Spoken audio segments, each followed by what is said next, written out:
Une vie sentimentale passée dans l'innocence totale.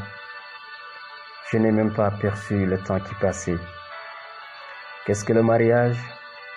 À cette question, je répondais par je ne sais pas. Qu'est-ce que l'amour? Que sais-je de tout cela? Je n'ai jamais choisi pour moi. J'ai eu un père et une mère au service de mon cœur. Disent-ils, je suis encore petite et je ne sais pas ce qui est bien pour moi. Mais ne m'ont-ils pas sacrifié lorsqu'ils ont répondu à ma place, lorsqu'ils ont aimé à ma place, lorsqu'ils m'ont forcé à consentir? Savent-ils ce que je ressens? Savent-ils combien je souffre? Forcé d'épouser un homme que je n'ai jamais aimé, ma chambre est devenue comme un enfer.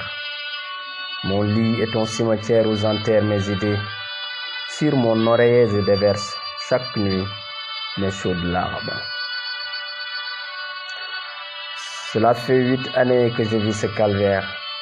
Je dors immergé dans mes idées et me réveille bouleversé. Ma journée commence par un regard posé sur le visage de l'être que je n'aime pas du tout et qui s'appelle malgré tout mon mari. J'ai le sentiment d'être kidnappé et violé chaque fois qu'il me pose la main. Je vis dans un traumatisme que je ne pourrai jamais décrire.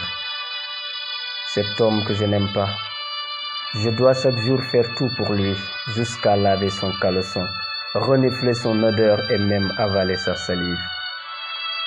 Des frustrations, j'en ai des tonnes, des intentions aussi, mais je les rumine à cause de mes parents et de mes enfants. Tout le mal me vient de mes parents. Je me suis marié à l'âge de 15 ans avec un cousin. C'est une affaire de famille.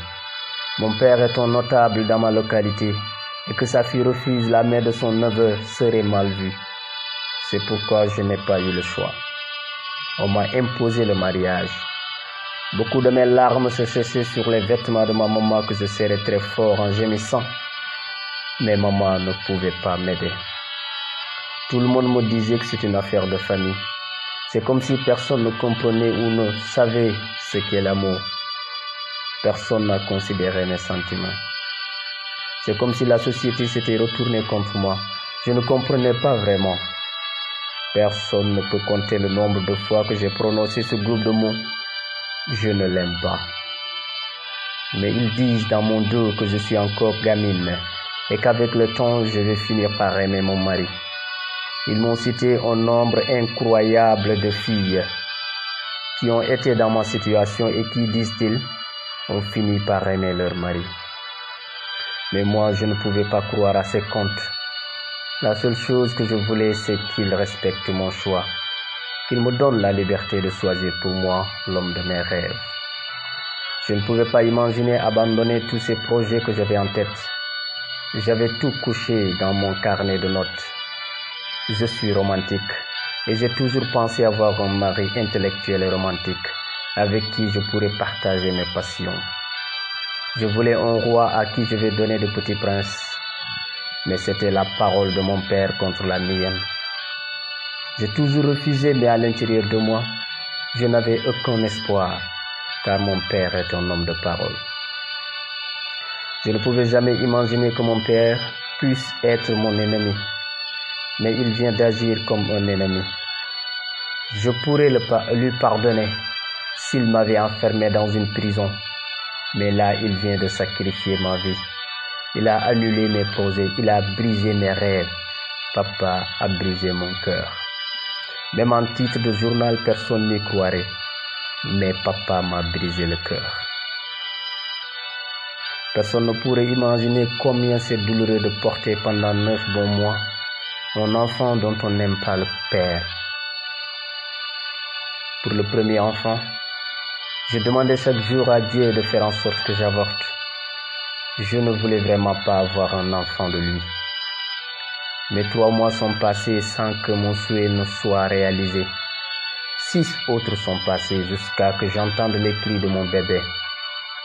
Pendant les premiers mois de ma grossesse, je refusais d'aller à l'hôpital pour les visites. Après, lorsque mon mari a été au courant de cela, il a demandé à sa maman de s'occuper de moi, de m'accompagner faire les visites. Pour te dire, que ça m'était égal. Que je vive ou que l'enfant meure n'avait aucune importance pour moi. Et le jour le plus terrible a été le jour de mon accouchement. Je ne voulais même pas que l'enfant sorte. Je voyais en cet enfant pas un bonheur mais un malheur. Je voyais en lui un frein à ma carrière. Je n'aurai plus l'occasion d'étudier ni de faire autre chose. Je vais devenir définitivement femme au foyer. Je voyais en cet enfant un avenir brisé, des rêves qui s'envolaient. Mais le destin amène qui veut et traîne qui ne veut pas. L'enfant devait naître. Mon mignon bébé est venu au monde. C'est un garçon très mignon.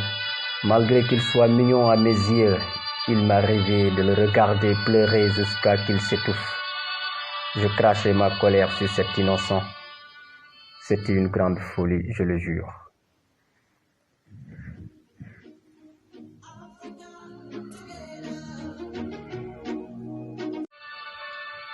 Une vie sentimentale passée dans l'innocence totale.